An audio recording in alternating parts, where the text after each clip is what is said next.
Okay, hi, and welcome to the last session well, the last video of the final session.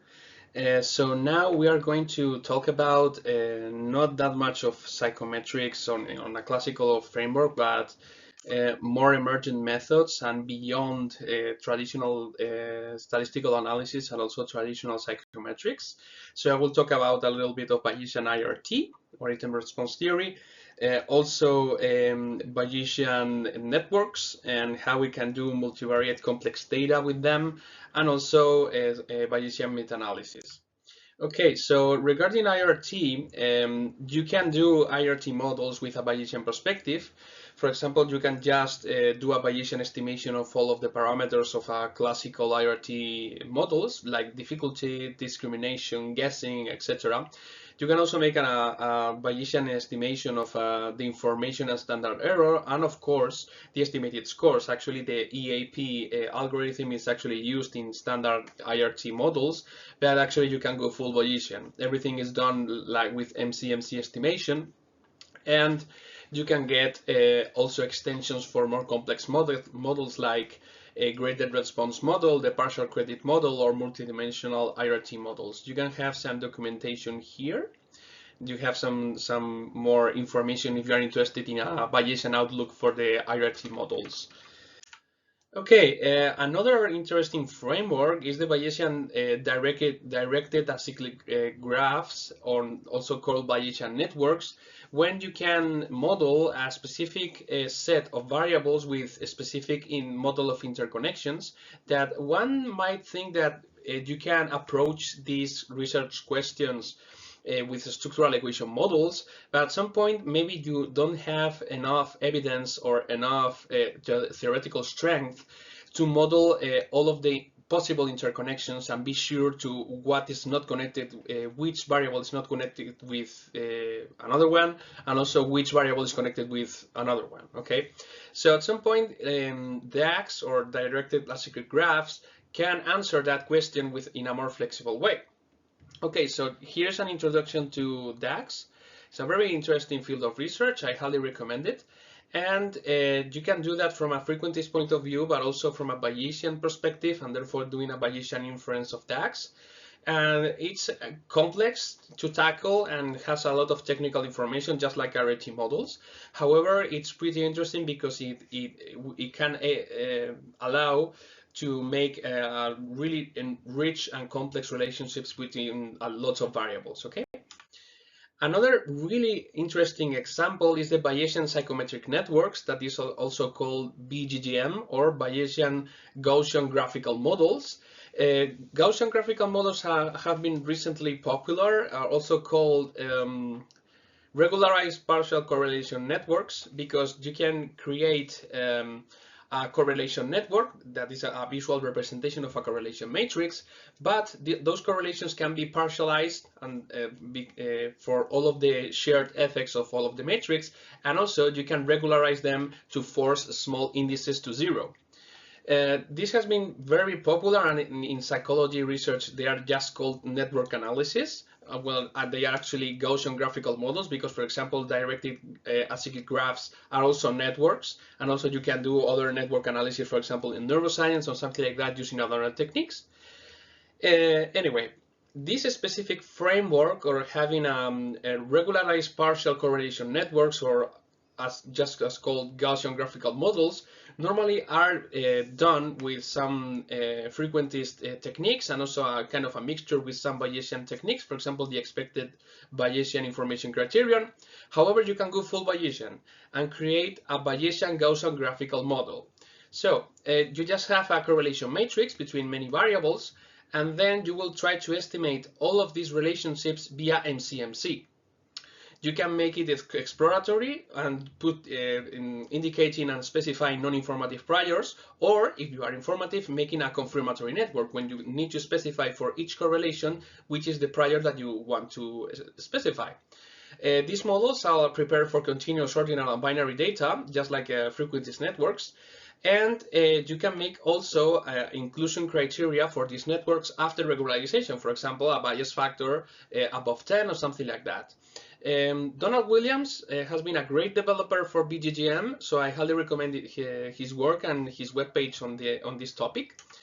And one of the main features of Bayesian graphs on graphical models is that instead of a frequentist network which has and features only one network with the resulting correlations after this depuration process or this curation process, Bayesian networks normally produce two types of plots or two types of networks. The evidence plot, which is basically a representation of Bayes factors or similar metrics, and the resulting network. Okay, so the evidence plot will signal the degree of evidence between all of the correlations between variables of which are strongly supporting the presence of the effect or the correlation, the absence of the correlation, or if there is absence of evidence and is inconclusive. Okay, so as you can see here, a blue connection or a blue edge will indicate a strong support or strong evidence for the inclusion of this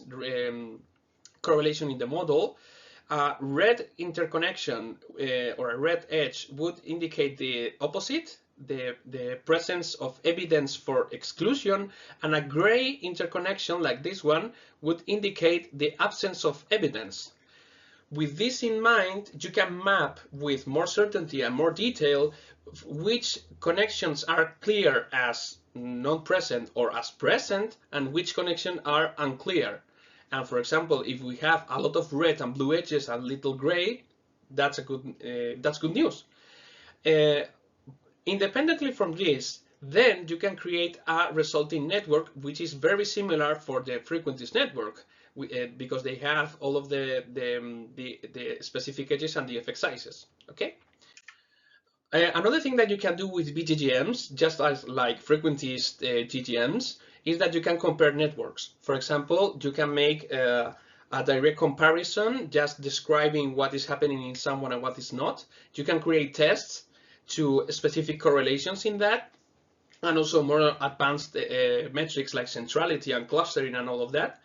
And this is interesting because now you can even create an approximate measurement invariance framework or philosophy trying to liberate or let some variability between the differences in correlations or in other metrics to be around 0 or around any value that you want to specify. So that's a pretty good thing. So as I said earlier, the materials by Donald Williams are really good. So if you are interested in this field of research or in field of application, it's a very nice thing to have. Okay, and now Bayesian meta-analysis is a very interesting field of research actually, and you can do that with JASP, which is, I think it's awesome actually. Just a quick recap on meta-analysis. You have a bunch of studies with estimations of effect size and standard error or maybe confidence intervals, and then you can create a combination of these effect sizes with its own confidence interval into one single meta-analyzed effect size. For example, a forest plot is the typical graphical representation of these effect sizes with their own confidence intervals. So these are the studies, these are all of the effect sizes with their confidence intervals, and these are the combinations of effect size. For example, this is from a fixed effects framework, which assume that this effect size, this little diamond over here, all of the effect sizes used to combine them are from the same single value true effect size from the population, and the random effects are under the assumption that there is a population of true effect sizes in the real population, and you have random samples of the effect size. However, there's also another thing that is the model average, that is something similar to creating a bunch of different models of assumptions of how the effect size in the population is working, and then creating an average. So normally in practice can show really similar results to the random effects, but they are not the same. So this is the typical meta-analysis outcome, along with another ones like publication bias, etc. If you go on with a Bayesian outlook on this, you can just create a Bayesian inference on that. For example, your effect size can have a prior that you can specify from more or less which would be the zone and on the size of the effect of the posterior, and for example, be more confident or less confident of the size of the true effect size, and how sure you are that you will be over there. And then you can create data likelihood for fixed effects, for random effects, or for average effects, and then make a prior posterior comparison via Markov chain Monte Carlo, for example. And actually, JASP can do this and create bias factors and the expected a posteriori, for example, with their mean and credible interval, which is actually pretty cool. Then you can create a Bayesian simple meta-analysis. There are more things that you can do. For example, a heterogeneity assessment is very similar from a Bayesian perspective, when you can specify a prior of how much and which shape of the heterogeneity would be with a prior, and then we will create a posterior with its own credible interval to see which is the real, the estimated value, combining the data likelihood and also your own expectation, okay?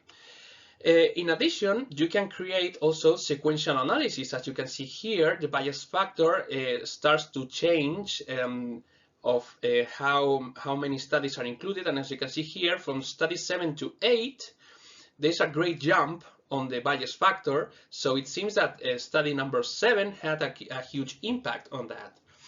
And also you can create posterior probability plots. As you can see here, the probability of a posterior model just in case. And as you can see here, you have the physics effects and the physics effects of the H0 and H1, and also random effects. So as you can see here, you can see how the fixed effects model drops down to almost zero probability of being true, and random effects of for the presence of an effect. That's why random H1 goes up and up and up and just gets towards 1. And you can do that because of Bayesian analysis. And also you can do a sequential analysis with the effect sizes and their own confidence intervals to create a sorted out an ordered forest plot. Here is the prior that we set, a really non-informative prior in that matter, like with mean 0 and a huge standard deviation. And then as you can see here, when we included one study, it started to change in this direction, and then in this, and then it ended up in that way. So as you can see here, it's pretty similar or pretty straightforward, that tendency, with another sequential analysis with the random effects. Okay, so as you can see here is a quick demonstration that you can also do meta-analysis from a Bayesian perspective, and that concludes my contributions regarding beyond standard data analysis with JASP. So thank you very much for coming here, and this is the end of the session 5. Thank you very much.